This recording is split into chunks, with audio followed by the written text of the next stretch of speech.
ভারতে সংখ্যালঘু ও দলিতদের ওপরে নিপীড়ন করা হচ্ছে। ভারতের পশ্চিমবঙ্গ রাজ্যের মুখ্যমন্ত্রী ও তৃণমূল নেত্রী মমতা ব্যানার্জি গতকাল মঙ্গলবার এ মন্তব্য করেছেন।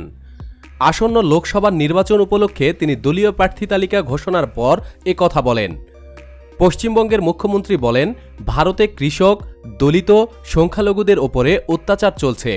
শ্রমিক কৃষককে লাঞ্ছনা করা হচ্ছে। মমতা বলেন, ভারতে ইতিহাসকে পরিবর্তন করে দেওয়া হচ্ছে। বিভিন্ন সংস্থাকে রাজনৈতিকভাবে ব্যবহার করা হচ্ছে। দেশে একটা ভয়ের বাতাবরণ তৈরি করা হচ্ছে। অনেক সময় ঘোষিত জরুরি অবস্থার থেকে অঘোষিত জরুরি অবস্থা বেশি মারাত্মক হয়।